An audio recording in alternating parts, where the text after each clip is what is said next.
From Blackfoot to Teton, we've got your District 6 breakdown right here on the East Idaho Prepcast with Lance Taylor. That's right. Welcome into another edition of the East Idaho Prepcast here on IdahoSports.com. I'm Brandon Baney, flying solo today.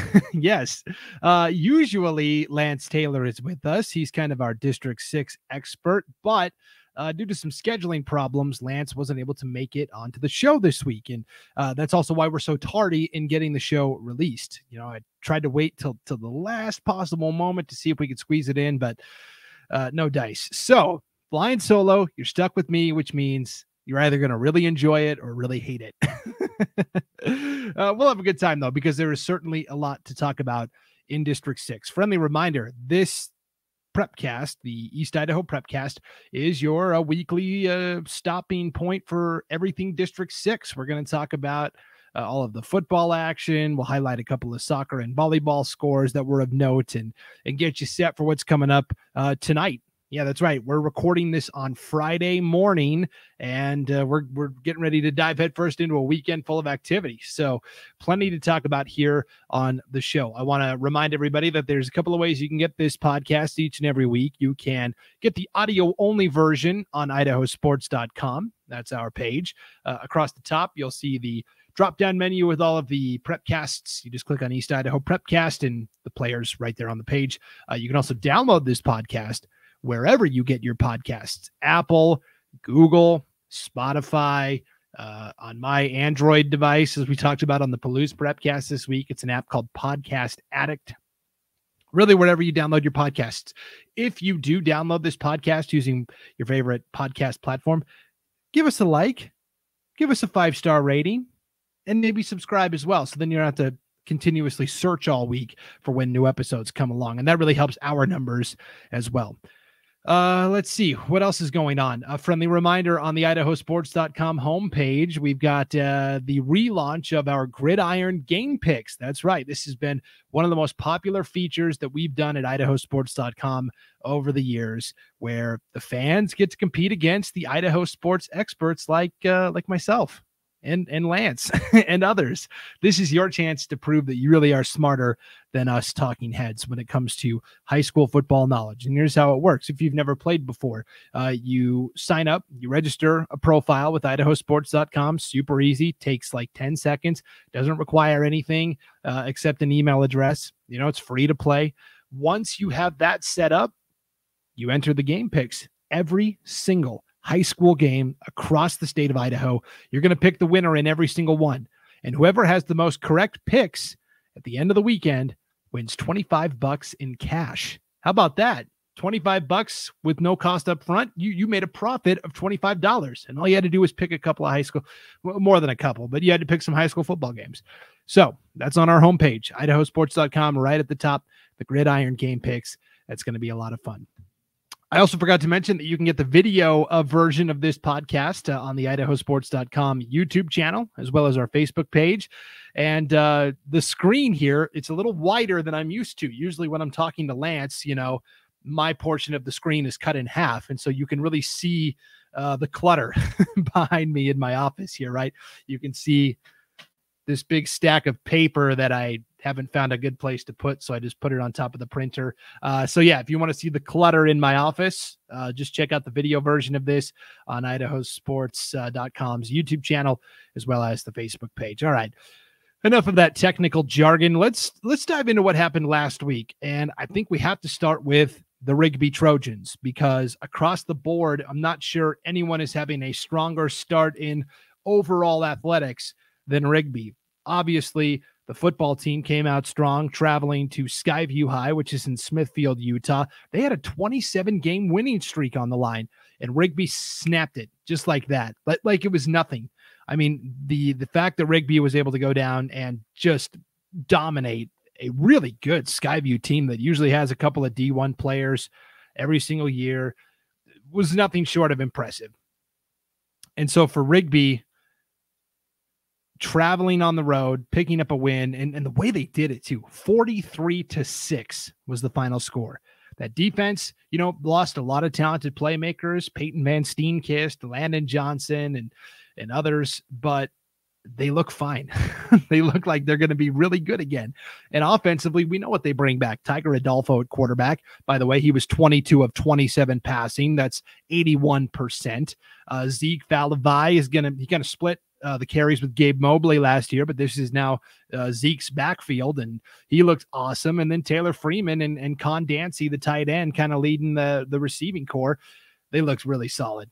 43-6. Rigby Trojans 1-0 start to the year. But some of the other athletic programs are playing well also. The Rigby soccer team, the boys soccer team. How about this? They haven't lost yet this year either. They do have one draw, so they're 4-0-1, but they're 1-0 in the league, and they look really strong out of the gates. So the Rigby soccer team, the boys soccer team playing pretty well. The girls soccer team at Rigby, 2-4 overall, 0-1 in conference.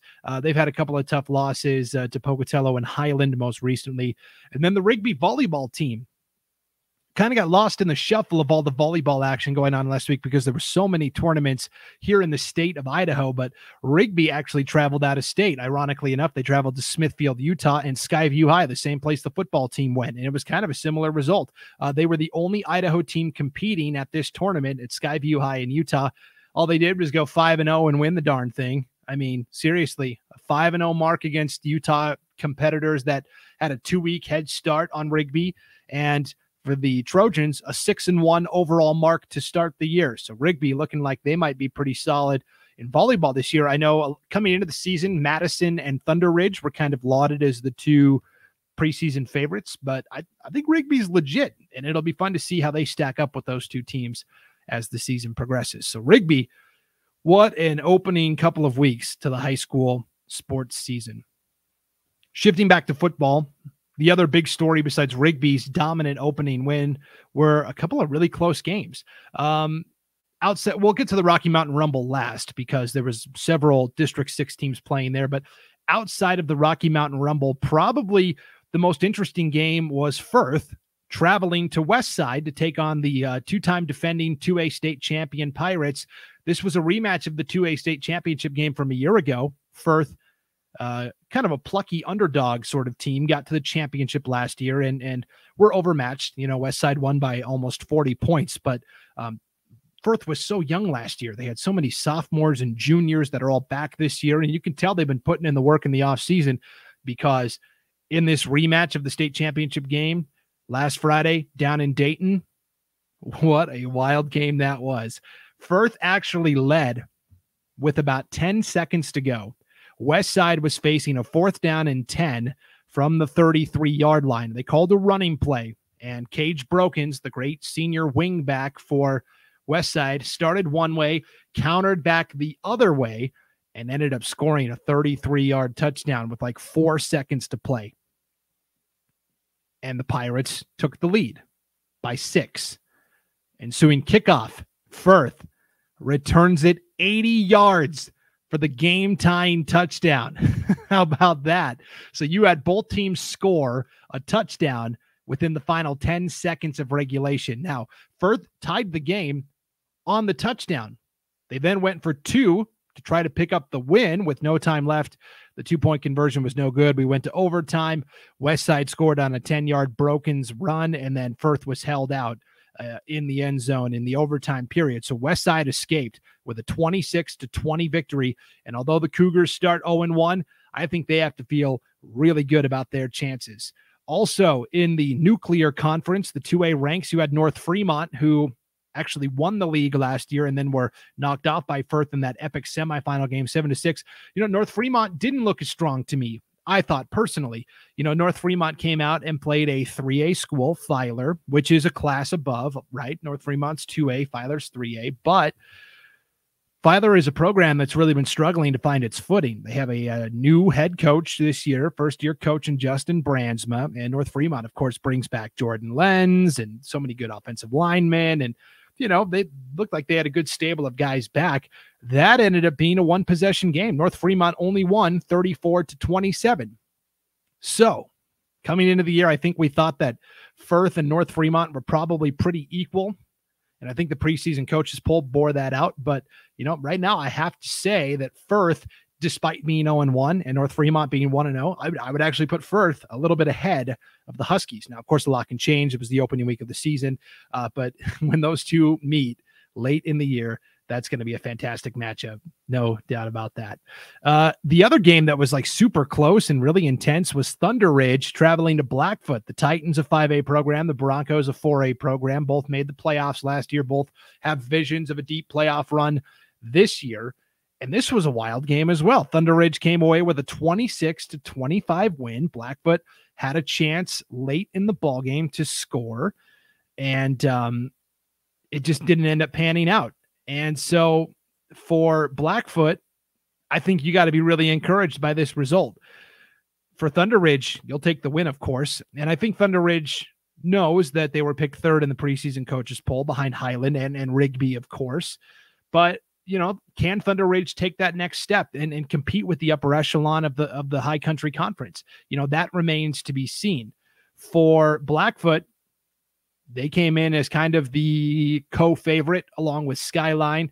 I mean, this was a crazy game. There was less than 2 minutes to go, and Blackfoot was trailing. And their new quarterback, Jackson Grimmett, he's the younger brother of last year's starting quarterback, Jace Grimmett. He scored on a 7-yard scramble to bring Blackfoot to within 1. Now, instead of going for the extra point and tying the game, Broncos head coach Jared Ackley rolled the dice, went for the 2-point conversion. They tried to run it in, got stuffed by Thunder Ridge, and that was the final. So I think Blackfoot probably feels like they could have won that game, but coulda, woulda, shoulda, right?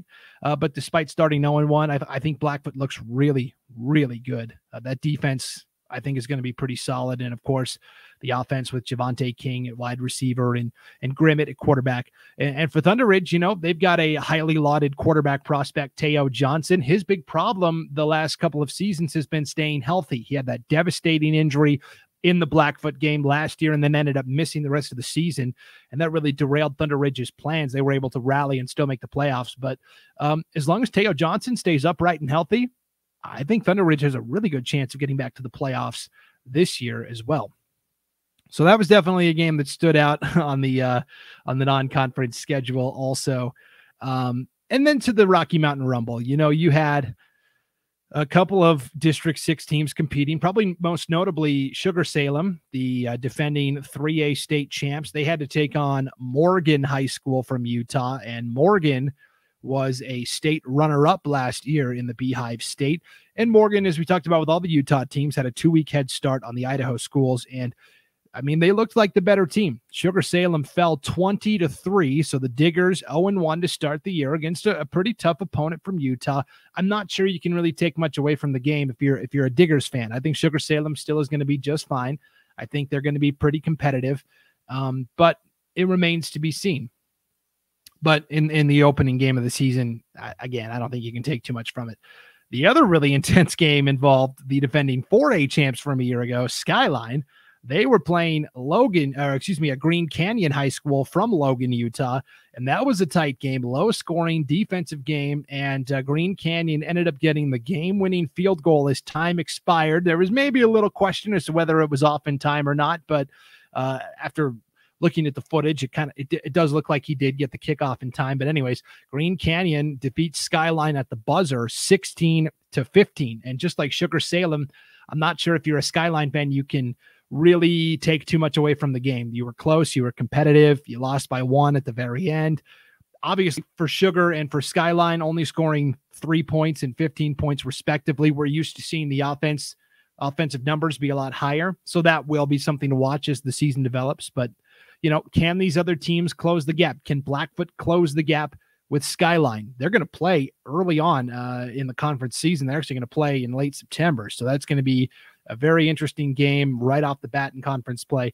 And then in the 3A, can South Fremont close the gap with Sugar Salem? The Cougars actually beat the Diggers in the regular season last year. We're on opposite sides of the bracket. Both got to the semifinals. That's where South Fremont's season ended, and Sugar, of course, advanced to the title game and beat Homedale. South Fremont, I got to admit, looked good. They were hosting Timberlake, a team from up north, and a team that everyone expects to win the Intermountain League up north. And South Fremont behind Cayman Peebles, who's one of the best quarterbacks in the state, looks really, really good in a 27-12 victory for the Cougars. So I kind of like South Fremont to win the league again in the regular season, just like they did. The big question for them is, can they take that next step in the playoffs? But South Fremont looked really good out of the gates for sure. And then also at the Rocky Mountain Rumble, Madison, the host school, 5A Madison, first game for new head coach Chandler Rhodes, and they opened with a 48-18 win over Bear River High from Utah. So Madison is 1-0 to start the year as well. So that was also pretty impressive. Other victories of note in the opening week for District 6 teams: Salmon, the Savages. They've got a new head coach this year. They went to Anaconda, Montana, and beat the Copperheads 26-14. That's always a good way to start. You had Shelley, under head coach Josh Wells, start 1-0. They went and traveled to Preston and beat the Indians in a low-scoring game, 15-6. So Shelley, they were kind of a young team last year too. They bring back a lot of talented ball players, and so Shelley will be a team to keep an eye on, certainly, as the season progresses. And those were the teams that won from District 6. There were some teams that fell that are going to try to bounce back this week, and so, yeah, we'll see what happens there. Let's take a look ahead at the schedule and see what's coming up this week for high school football. I will tell you that we have tonight on IdahoSports.com live video coverage as the Rigby Trojans host the Post Falls Trojans. And if you all remember last year, that was an epic matchup. Rigby traveled up to Post Falls. It was a wild shootout. The Trojans won 44-42. And I mean, it was just an absolutely bonkers game. And I don't think it's going to be that close again tonight. I'll be honest. Post Falls lost to Sandpoint 35-7 in their season opener last week. I think Rigby wins and wins pretty big, actually, tonight. But all you Trojans fans, it's going to be a great matchup regardless, because Post Falls has some guys. They have their usual influx of Washington transfers, and Jackson Anderson is back at quarterback, and should be a great matchup. That game kicks off at 7 o'clock tonight right here on IdahoSports.com. Other games that are on the schedule for IdahoSports.com, we'll also have Madison on Saturday. Madison is making the long trip north to Lewiston. That's right. It's the Bobcats against the Bengals in a non-conference showdown. That's going to be played Saturday afternoon at 3 o'clock in Lewiston. And we will also have that game for you on IdahoSports.com. Garrison Hardy and Jason Hansen will have all the play-by-play action there. So Madison at Lewiston tomorrow at 3 p.m. or Saturday at 3 p.m. And then Rigby hosting Post Falls Friday night, 7 o'clock, both on IdahoSports.com. All right, what else stands out on the schedule for this week? You've got the annual rivalry game. Shelley traveling to Sugar Salem. Boy, the Diggers, an 0-2 start and a loss to Shelley. Not the way Sugar Salem fans want to start the season. So we'll see if the Diggers can rebound quickly here against their archenemy from Shelley. That should be a really fun matchup. You've got Skyline traveling to Thunder Ridge. That's going to be an interesting matchup, I feel like. North Fremont's going to travel all the way over to Melba to play the Mustangs. They're 0-1 after a very close loss against 3A Fruitland. That might be a potential playoff matchup down the line. You've got Firth trying to rebound, traveling to Soda Springs. The Cardinals are 1-0 after a shutout victory last weekend. And then you've got, I think, a pretty interesting matchup in terms of the 8-man game, the Butte County Pirates. Whew. Butte County, I'll tell you what, they opened up a can in their week 1 victory over Water Springs, 77-14. I know Water Springs was coming into the season with high expectations and ran right into a Butte County buzzsaw. And now Butte County will travel all the way over to the Magic Valley to play Lighthouse Christian, perennial power in the 1A D1 ranks. Lighthouse Christian's 0-1, Butte County's 1-0, and that should be a fantastic matchup as well. So, friendly reminder, you can catch all of the scores on IdahoSports.com, not just football, but also soccer and volleyball scores as we get them, right? And also, new this year, the Friday Night Flash has returned. We're going to be giving you live scoring updates all night long on the Friday Night Flash, and that's right on the homepage of IdahoSports.com. We will give you live in-game updates and progress on games from one end of the state to the other. Our intern, Keller Sherman, has done a fantastic job getting all that put together, and he's going to be at mission control tonight, getting all of those scores updated for you on the Friday Night Flash. But we need your help. So if you're out at a game tonight and you want to pass along updates to Keller back in the control center, you can text the Friday Night Flash score hotline. That's right. We have a score hotline number, and that number is 208-639-9072. 208-639-9072. We're also going to put that out on social media just in case you didn't have time to write that down. But if you can get those scores texted in tonight, we'll get them updated on the Friday Night Flash, and it's going to be a lot of fun. I'm excited. Week 2 about ready to begin. Thanks for tuning into this edition of the East Idaho Prepcast. Again, sorry it was so late. Sorry we didn't have Lance. You were stuck with me. I think we did all right, though. It was a relatively smooth flight for the most part. And friendly reminder, if you have an idea for a topic you want us to talk about, or you've got a story that you think needs our attention, or an athlete that you want to spotlight, you can send me an email, Brandon@IdahoSports.com. That'll do it for this edition of the East Idaho Prepcast. Again, you can get this podcast at IdahoSports.com. Download it wherever you get your podcasts. You can also watch the video on the IdahoSports.com YouTube channel, as well as our Facebook page. Enjoy the games tonight, everybody. We'll see you back here next week, hopefully with Lance, here on the East Idaho Prepcast from IdahoSports.com.